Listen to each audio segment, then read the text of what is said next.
درسي ساعت تر شپږم ټولګي پورته د نجونو د زده کړو لپاره اونیزه خپرونه.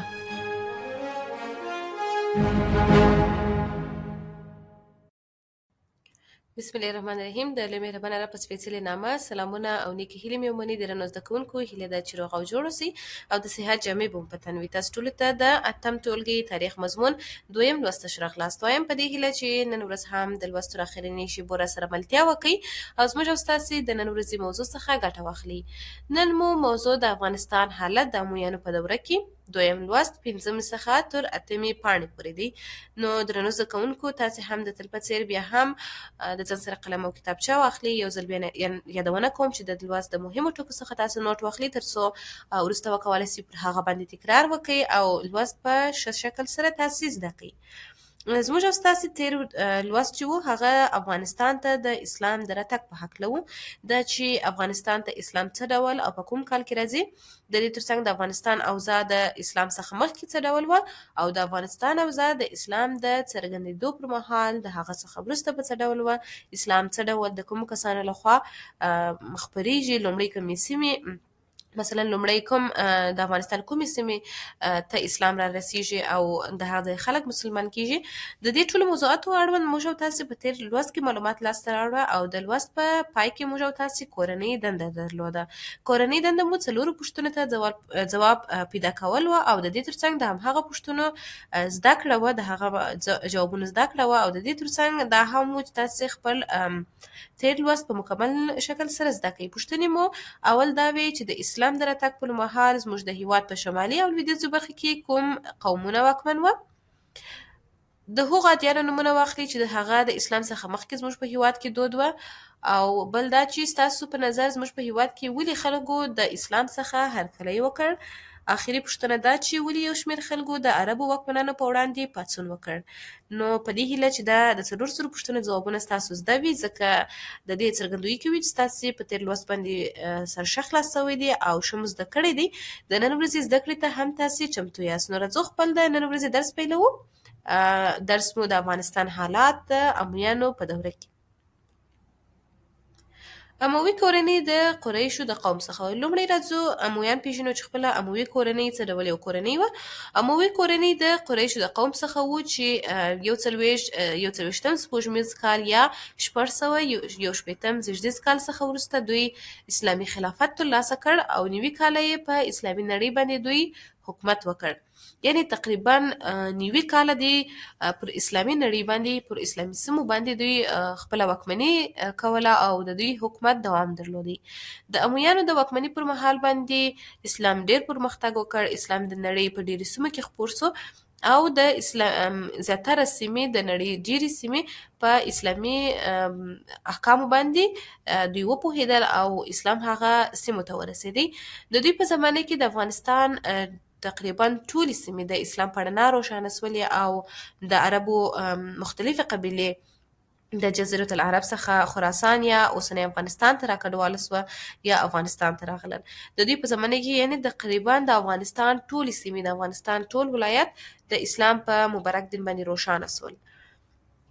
راځو د یحیی بن زید پاڅون ته چې یحیی بن زید د امویانو په وړاندې څه ډول پاڅون کوي. د افغانستان خلکو ځینې وخت د اموي واکمنانو په وړاندې د پاڅونونو څخه چې د دوی د سیاسي مخالفینو د خوا ترسره کېدل د دوی ملاتړ کوه. یعنې د افغانستان خلک ځینې وختونه د هغو سیاسي مخالفینو لخوا چې کله په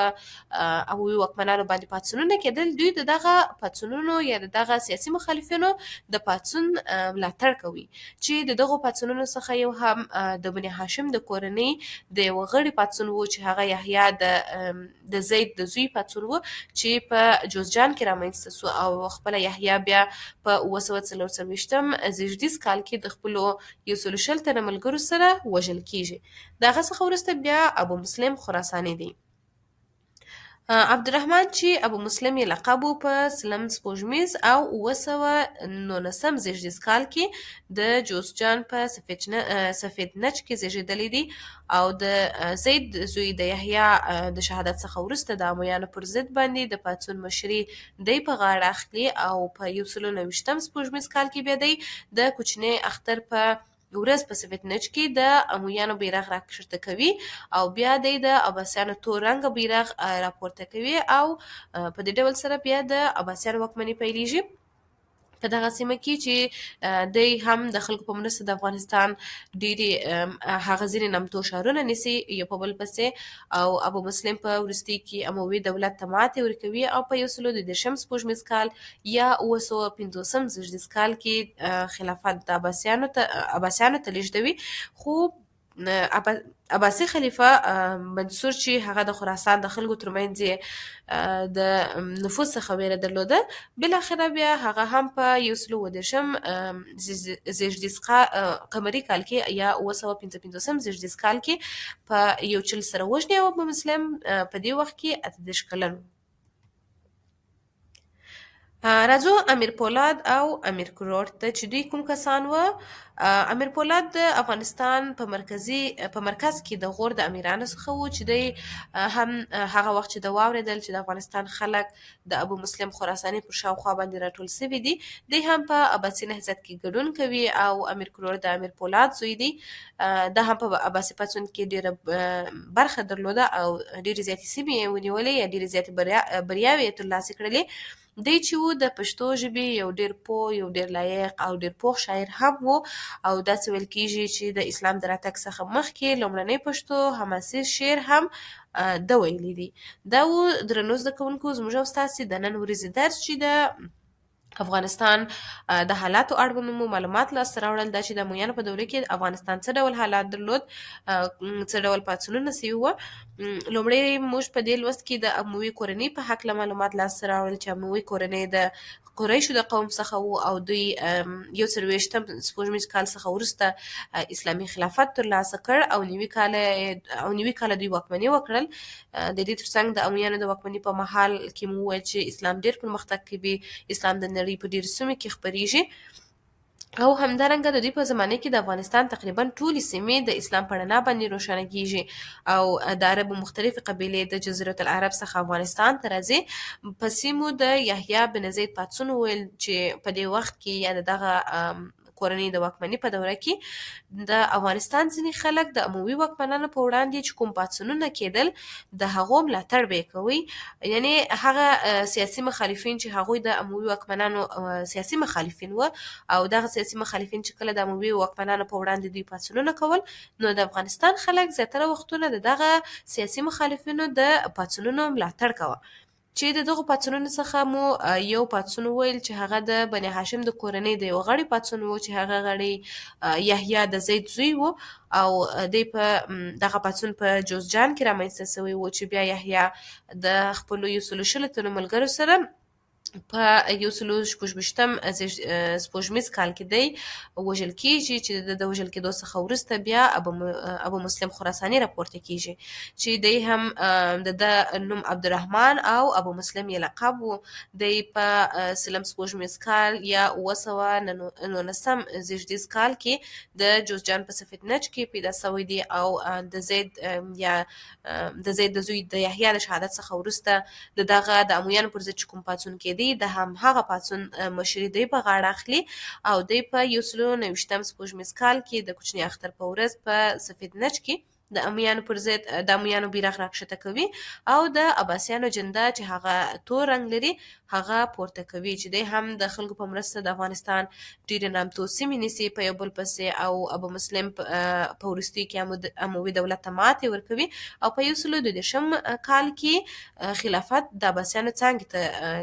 ولېږه. خو عباسي خلیفه منصور چې د خراسان د خلکو ترمنځ یې د نفوذ څخه ویره درلوده بالاخره بیا په 1930 قمري کال کې په یو چل سره ووژنه او دغه مهال ابو مسلم چې و هغه 18 کلن و. د دې ترڅنګ مو امیر پولاد او امیر کروړ وپېژندل چې د افغانستان په مرکز کې د غور د امیرانو څخه و امیر پولاد او د هم هغه مهال چې دوی واورېدی چې د افغانستان خلک د ابو مسلم خراساني پر شاوخوا باندې راټول سوي دي نو دوی هم په عباسي نهضت کې برخه اخلي. دی چې هغه د امیر کروړ د امیر پولاد زوی و او د هم په عباسي پاڅون کې ډېره زیاته برخه درلوده، ډېرې زیاتې بریاوې لاسته راوړې. د دې ترڅنګ د پښتو ژبې ډېر پوخ، لایق او ډېر پوه شاعر و چې د اسلام د راتګ څخه وروسته لومړنی حماسي شعر همداسې ویل کېږي چې لومړنی حماسي شعر هم ده ویلی دي. دا اوس زموږ او ستاسې د نن ورځې درس چې د افغانستان حالات د امویانو په دوره کې څه ډول و، د دې موضوع اړوند موږ او تاسې معلومات لاسته راوړلو باندې وپوهېدلو. نو په دې هیله چې ستاسو د پام وړ ګرځېدلې وي او ورڅخه مو ګټه اخیستې وي. تر راتلونکي درسه پورې بیا هم تاسې کورنۍ دنده لري چې څو پوښتنو ته به ځوابونه پیدا کوئ او د همدغه پوښتنو ځوابونه به تاسې زده کوئ. اول دا چې ولې د افغانستان خلکو د اموي خلافت ضد پاڅونونو څخه پلوي وکړه، یعنې کله چې د اموي خلافت پر ضد باندې ځینې پاڅونونه کېده، ولې د افغانستان خلکو د دغو پاڅونونو ملاتړ کوه. بل دا چې امیر پولاد او امیر کروړ د افغانستان په کوم ځای کې امارت درلود، دوی کم کسان و. په همدې لوست کې موږ او تاسې هم امیر پولاد او هم امیر کروړ وپېژندئ. بله پوښتنه دا چې د ابو مسلم خراساني په اړه تاسې څه پوهېږئ. د ابو مسلم خراساني په اړه مو هم لنډ معلومات لاسته راوړل، هغه مو وپېژندئ چې دی څوک و، کوم کارونه کوي، څه ډول هغه کارونه مخته وړي، په دې باندې موږ وپوهېدلو. نو درنو زده کوونکو، همدغه درو سرو پوښتنو ته تاسې ځوابونه پیدا کړئ. هڅه وکړئ چې د درو سرو پوښتنو ځوابونه تاسې زده کړئ تر څو په لوست باندې وپوهېږئ. د همدغه درو سرو پوښتنو ځوابونه زده کول ستاسو سره مرسته کوي چې په مکمل درس باندې وپوهېږئ، ځکه دغه درې سرو پوښتنې زموږ د مکمل درس هغه مفهوم دی یا په لنډو ټکو کې ستاسو سره مرسته کوي چې تاسې درس زده کړئ. نو ځکه د هر لوست په پای کې تاسو ته کورنۍ دنده درکوو چې همدغه کورنۍ دنده تاسې په ښه شکل سره اجرا کړئ، ښه یې زده کړئ. او بل دا چې د هر لوست په پای کې په همهغه ورځ باندې تاسې هڅه وکړئ چې دغه پوښتنو ته ځوابونه پیدا کړئ او کوم نوټ چې تاسې اخیستی دي هغه د ځان سره څو ځلې تکرار کړئ، درس په ښه شکل سره زده کړئ، ځکه زموږ ټول درسونه یو په بل پورې تړلي دي. که چیرې تاسې په اولو دوهم درسونو پوه نه سئ، هغه زده نه کړئ، نو په دریم او څلورم درسونو کې تاسو ته موضوعات پیچلي وي او ځینې شیان ستاسو لپاره سخت وي چې تاسو په هغه باندې وپوهېږئ. نو ځکه د دغه کورنۍ دندې د ورکولو څخه مو هدف د هر لوست په پای کې همدا دی چې د هر لوست په پای کې تاسو ته کورنۍ دنده درکوو، هغه ستاسو سره مرسته کوي چې د مکمل درس په مفهوم باندې تاسو وپوهېږئ، درس ډېر ژر او په اسانۍ سره زده کړئ او د دې ترڅنګ تاسې وکولی سئ چې په ډېر ژر او په اسانۍ سره په درس باندې وپوهېږئ. نو درنو زده کوونکو، د نن ورځې درس مو همدومره و. د افغانستان خلک ولې د اموي د اموي خلافت پر ضد باندې پاڅونونه کوي او ولې د هغه پاڅونونو ملاتړي دي دوی، د دې ترڅنګ د امیر پولاد، امیر کروړ او د دوی د اماراتو په هکله وپوهېدلو او ورسره د ابو مسلم خراساني اړوند مو هم معلومات لاسته راوړل. تاسې هم تر راتلونکي درسه پورې په مکمل ډول سره دغه لوست زده کړئ او په دغه موضوعاتو باندې ښه ځان وپوهوئ. نو نن ورځ هم درس مو همدومره و. د نن ورځې درس همدومره پر همدې ځای پای ته رسوو. تر راتلونکي درسه پورې تاسې ټول په لوی مهربانه رب سپارم. ښه وخت ولرئ، ښې چارې.